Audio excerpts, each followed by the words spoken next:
नमस्कार, आप सभी को बिहार मिथिला न्यूज में स्वागत है। देखिए, पटना के गर्ल्स हॉस्टल में जहानाबाद की लड़की आई थी पटना में तैयारी करने के लिए नीट के, और पटना के गर्ल्स हॉस्टल में, शंभू गर्ल्स हॉस्टल में जिस तरीके से उस बच्ची के साथ बलात्कार कर हत्या कर दी गई थी, और बिहार में तमाम जो चर्चाएं हैं आसमान पे है। पटना में लगातार स्कूल लेकर प्रदर्शन भी चल रहे हैं, और मेरे साथ खास बातचीत करने के लिए स्कूल लेकर जन्मे जय जी हैं और युवा नेता हैं। सर, बहुत बहुत स्वागत है सर। सबसे पहले आपके चैनल के माध्यम से देखने वाले तमाम दर्शकों को आज बसंत पंचमी की हार्दिक शुभकामनाएं।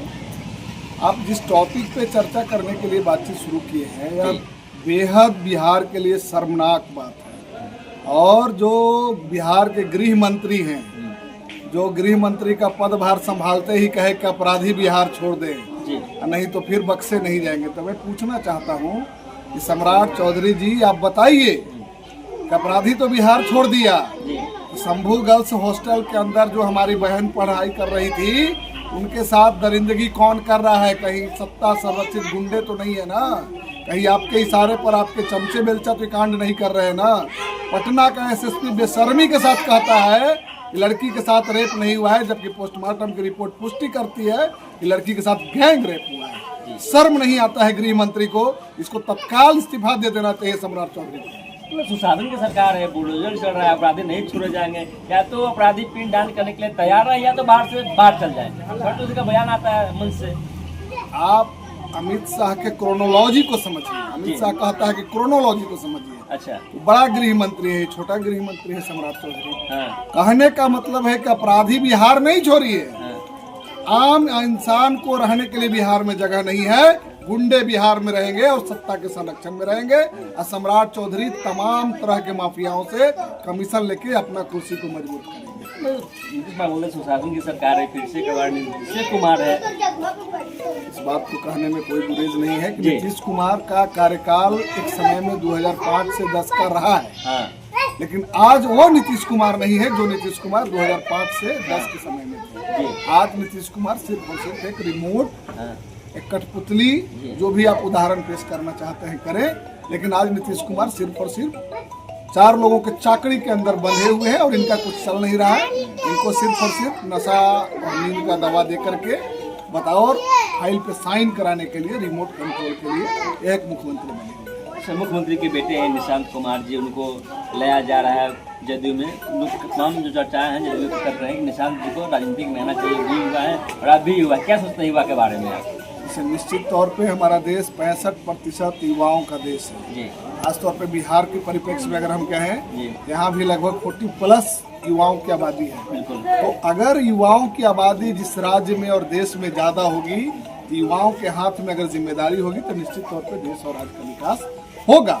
लेकिन दूसरी तरफ यह भी देखना होगा कि कौन लोग राजनीति में आ रहे हैं। हाँ। मंत्री बनाने के बाद जब मीडिया के लोग पूछते हैं कि आपको ही मंत्री क्यों बनाया गया, तो कहते हैं कि हमारे पिताजी से पूछ लीजिए ना। अच्छा, मंत्री बनने का कारण नहीं बता रहे हैं दीपक प्रकाश, और मंत्री भी बनाए जा रहे हैं। संविधान में नियम है ना, बिना चुनाव मंत्री बन सकते हैं, प्रधानमंत्री बन सकते हैं, मुख्यमंत्री बन सकते हैं। इस पर हमारा संवैधानिक चीजों पे सवाल नहीं है। मैं पूछ रहा हूँ उनका राजनीतिक अनुभव क्या है, समाज के अंदर डोनेशन क्या है, समाज के लिए संघर्ष क्या है, इस बात की जवाब देना। वो जो आदमी को दिन भर पानी पी पी के दूसरे पर परिवारवाद की बात बोलते हैं, वह उपेंद्र कुशवाहा विधायक बनाएंगे पत्नी को, मंत्री बनाएंगे बेटा को, बाकी कार्यकर्ता क्या करेगा जी? इस पर भी तो विचार होना चाहिए ना। जो आदमी एक पढ़ा लिखा है, एक अपने कॉलेज का प्रोफेसर रहा है, वह आदमी का, इंसान का सोच इतना तेजी से नीचे गिरेगा, यह मानने लायक है। सर, जिस तरीके से बिहार में राजनीतिक होती है, जातीय समीकरण के अनुसार राजनीतिक होती है, भाजपा नेताओं को द्वारा बोला गया था बिहार की बहु बेटियां 20 से 50 बिकती है। सर, देखिए, यह तो काफ़ी शर्मनाक बात है कि अगर कोई भी पार्टी का नेता हो, कोई भी व्यक्ति हो, देश का हो, राज्य का हो, अगर कहीं भी सामाजिक तौर पे अगर किसी महिलाओं के ऊपर तीखी टिप्पणी होती है, जो उसकी इज्जत, आबरू, अस्मिता से जुड़ा हुआ सवाल है, यह न सिर्फ महिलाओं का सवाल है, पूरे बिहार की अस्मिता का सवाल है, और तत्काल सरकार को इस पर एक्शन लेनी चाहिए। और अगर एक्शन नहीं हो रही है, तो सीधे तौर पे हम कहना चाहते हैं कि यह सरकार सुशासन की नहीं बल्कि कुशासन की सरकार चल रही है। पप्पू यादव के बयान भी आया था कि राजपूत बिहार इस सब पिछड़ा के बेटी के साथ शादी करेगा। कब ट्रोल भी चल रहा था इस बयान पे। इससे आप तमाम अखबारों में पढ़ते होंगे आए दिन कि वहाँ दलित बस्ती में दलित छात्रा के साथ इस तरह की बात हो गई, वहाँ हो गई।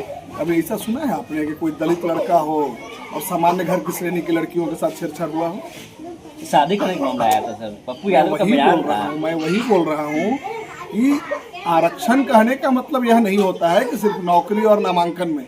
आरक्षण कहने का मतलब होता है कि सामाजिक तौर पे आरक्षण, राजनीतिक तौर पे आरक्षण, आर्थिक तौर पे आरक्षण।